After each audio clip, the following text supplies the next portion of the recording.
All right, ladies and gentlemen, you are welcome to another great episode on your favorite political talk show, The Truth with Ben Jokes. Now, I saw this today and it broke me. Nigerian policemen tortured 22-year-old man to death in Abuja after detaining him for 8 months without trial, seeking bribe from family, Sahara reporters. Now, this 22-year-old boy is just a victim of a bad system. Some people will start saying maybe he's a fraudster, he's a bad boy. No, he's just a victim of a failing nation. And once you are not rich in this country, whether you are Hausa, Yoruba or Igbo, this thing that happened to this boy can happen to you. So the biggest foolishness an average Nigerian can exhibit is to support the people who have brought us to this very point that we are in. It is less than 13 days to Christmas, and many have already labeled this year's Christmas the worst ever.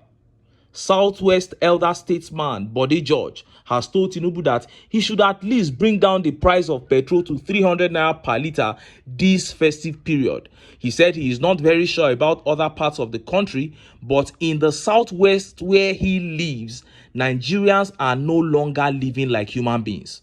He said Nigerians are living like animals because of the poverty that Tinubu has brought upon them. And few hours ago, the Senate finally decided to look into the land grabbing and human rights abuses of the FCT minister Nyesom Wike. Some senators, especially northern senators, are looking for Wike to catch. And I hope they catch him this time around. And just as Nigerians were yet reacting to that, a very disgraceful update began making the rounds. You know, some of these dictators in Nigeria still consider themselves leaders.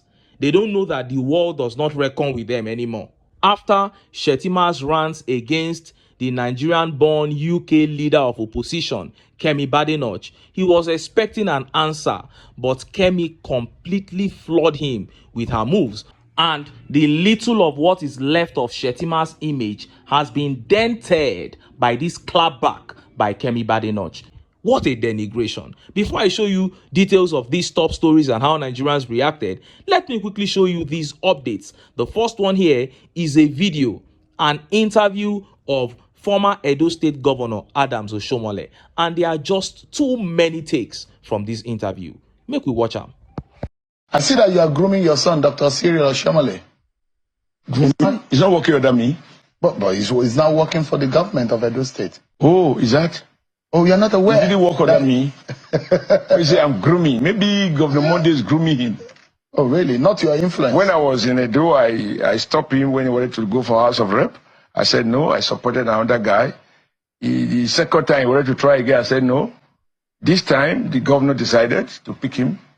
So he's qualified. Is it without your permission? Don't talk about permissions. My son is not under 30. He didn't need my permission, but I did express my concerns when I heard, and I called him and I expressed to him my concerns.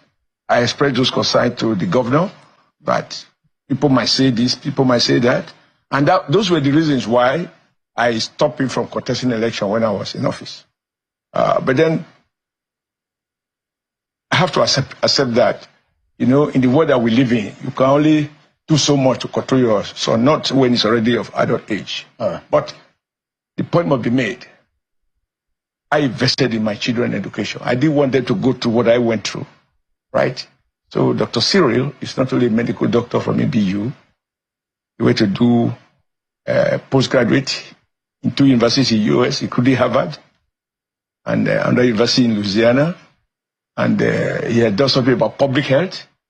And so about he's not having it because he's Oshiomhole. I will say he's having it in spite of being Oshiomhole. You heard that. These men will not let this country be. They won't let us go. As they are growing old, they are bringing in their children to replace them. What a disgrace. The sitting governor tables appointments before his godfather Oshiomhole for approval. And what Oshiomhole described there is not even the true picture. The true picture is that it is he, Oshiomhole, that will actually make all the appointments under Monday Okpebholo. That's why he put him there, so that he can continue his hold on the state. And my final take from this video is this. You heard how Oshiomhole broke down the quality of education that he gave his son. But in this same country, the APC, his party, is denying people of the below par education that they have to offer. You are destroying other people's children's future, and you are sending your own around the world to acquire knowledge.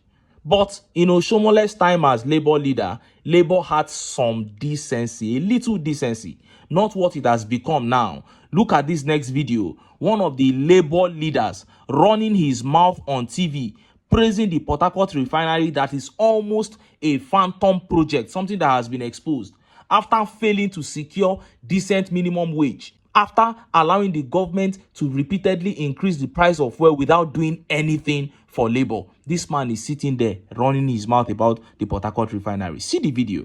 Well, this is the renewed hope era, so what hope would you give Nigerians going forward? Comrade.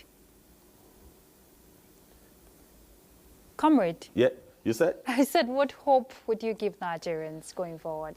Yes, for us, we are focused on getting the refinery work because if you go to the refinery today, when the refinery was working at full installed capacity, we have over 1,500 of our members of Nigerians that are working in the refinery. But at some point, the numbers of Nigerians working there was reduced to about 50 or 60, just to do some little maintenance here and there. So if the refinery come on stream, we strongly believe that there's going to be more employment because more Nigerians are going to be required to work in these refineries. Kaduna is one of the biggest with a lot of petrochemical processing facilities. And Kaduna, you could have over 2,000 Nigerians working there directly, and you have tens of thousands of Nigerians that will be impacted indirectly. So there is no gainsaying the fact that when this refinery work, Nigeria will win in all fronts. You heard that. That was the president of the Trade Union Congress, Mr. Osifo, running his mouth there. I don't need a clairvoyant to tell me that this one has been bought over. Top insiders from the Port Harcourt refinery have come out to say that it won't be completed till 2026 and that the completion even depends on more money being released. That as it stands, they had spent over $2.2 billion trying to fix the refinery. A project that is clearly a scam. This one is sitting there on TV to run his mouth. I knew it from when these people went to agree on a 70,000 naira minimum wage. Okay, you agreed on a 70,000 naira minimum wage when petrol was 800 naira per liter. They went ahead and increased the price of petrol. You said you had that agreement with them because they promised that they would not increase the price of petrol. They have gone ahead to increase it, and Labour did absolutely nothing. That was when I knew that these guys had soiled their hands. What a shameless man, Osifo, sitting there to talk about Port Harcourt refinery. Now, let us look at those two updates that have become the major talking points in the Nigerian political media space. First is that update that talks about the imminent showdown between Wike and senators, as he has been summoned to the Senate to answer questions on land grabbing and several human rights abuses. And next is that update regarding the devastating blow dealt Kashim Shettima by Kemi Badenoch. Let's start by taking that update regarding Wike and the Senate. Look at how the papers reported it. Ireti Kingibe and Wike's showdown festers as Senate summons FCT minister orders stoppage of demolitions. The Senate has launched an investigation into the recent controversial demolition of buildings in the Federal Capital Territory. The Senate, during plenary on Thursday, also inaugurated a committee to conduct the investigation into the matter. The lawmakers therefore ordered the FCT minister, Nyesom Wike, to stop further demolitions in the metropolis until further notice. It also summoned Mr. Wike to appear at the Senate to explain why occupants of the affected houses were being rendered homeless. The directive was given following a resolution arrived at following a motion moved by Senator Ireti Kingibe, representing FCT Senatorial District, to stop further illegal demolitions by Mr. Wike. The legislators at the Red Chamber thereafter initiated the inauguration of the committee, which had been asked to report its findings within a given time. Senate President Godswill Akpabio, while reading the motion, however, clarified that the directive to Mr. Wike didn't affect buildings currently being held in court. The commencement of investigation by the Senate followed Mr. Wike's latest revocation of land at Life Camp in Abuja, leaving residents to cry out for help as they insisted that they had the legal documents to the land. You heard that. The Senate summoned Wike over land grabbing and human rights abuses allegations, a motion that was raised by the senator of the FCT, Senator Ireti Kingibe. And one thing that people, the people from Rivers State kept saying about this update is that this was the same thing that Wike did as governor of Rivers State, illegally taking people's lands and giving to his friends and to himself, family members and all that. The FCT is just like a state. It's just like every other state. There are indigenes of this state. There are people here. This is their home. And then you come there from another state and start grabbing their lands. I don't understand how this man thinks. Even the lands that you grabbed in Rivers State, Fubara is taking back all those lands. In a very short while now, you'll be left with only that your mansion. And you have not learned. You are coming to the FCT to do the same thing. And look at how Nigerians reacted. Let's take a few tweet reactions. Olusegun Bakare here says, it is time for Were Wike to show how powerful he is. What power is he going to show, at the Senate? Except those northern senators are not ready for him. This is somebody that is in the bad books of almost everybody. Even at Aso Rock, he comes there, he's drunk, moving about they don't like him. And he's still misbehaving. And this tweet here by Daily Justice says, this man must be arrested now and sacked. The idea of revoking people's land rights and reallocating the same land to cronies is unacceptable. What is Tinubu waiting for to sack Wike? Are they all on the same criminal tangent? Enough is enough. Hashtag Abuja, hashtag land, hashtag rights, hashtag criminals. Now, one possibility that you can never rule out in all these is that Wike is doing all these things with Tinubu, or maybe with Remi Tinubu or Sheyi Tinubu. Because if there is one person that loves to grab properties as much as Wike, it is Tinubu himself. So Wike might not be alone in all this, but we'll keep our fingers crossed and see how it goes. And just as Nigerians were yet reacting to this, that bombshell from Kemi Badenoch's team dropped on Shettima. Look at how the papers reported it. I stand by what I said on Nigeria. Badenoch replies, Shettima. The leader of the United Kingdom UK Conservative Party, Kemi Badenoch, says she stands by her remarks about Nigeria, despite criticism from Kashim Shettima, who accused her of denigrating the country. Badenoch, born in the UK but largely raised in Nigeria, has frequently described her upbringing as being overshadowed by fear and insecurity in a country plagued by corruption. Recall that Badenoch had earlier criticized the country, saying, I grew up in Nigeria and I saw firsthand what happens when politicians are in it for themselves, when they use public money as their private piggy banks, when they pollute the whole political atmosphere with their failure to serve others. I saw what socialism is for millions. I saw poverty and broken dreams. I came to Britain to make my way in a country where hard work and honest endeavor can take you anywhere. On Monday, Kashim Shettima responded, accusing Badenoch of denigrating Nigeria. He compared her to former Prime Minister Rishi Sunak, a brilliant young man from India who has never spoken negatively about his ancestral country, and urged Badenoch to change her first name if she no longer wished to identify with her homeland. When asked about Shettima's comments, Badenoch's spokesman said she stands by her statements and not interested in doing PR for Nigeria. She is the leader of the opposition and she is very proud of her leadership of the opposition in this country. She tells the truth. She tells it like it is. She's not going to couch her words and she stands by what she says. The bottom line here is she's not interested in doing PR for you, Shettima, meaning you are too small. And as small as you are, your image is so dirty. We are not interested in washing your public image for you by giving a response to what you said. We are not going to respond to what you said, because by responding alone, we are helping to make you big and we are helping to wash your image. You do not deserve a response from us. You know, they think themselves leaders. They don't know that the world has stopped reckoning with them because of their corruption and wickedness. And one thing you might want to ask yourself here is, what did Kemi Badenoch say in all this that was wrong?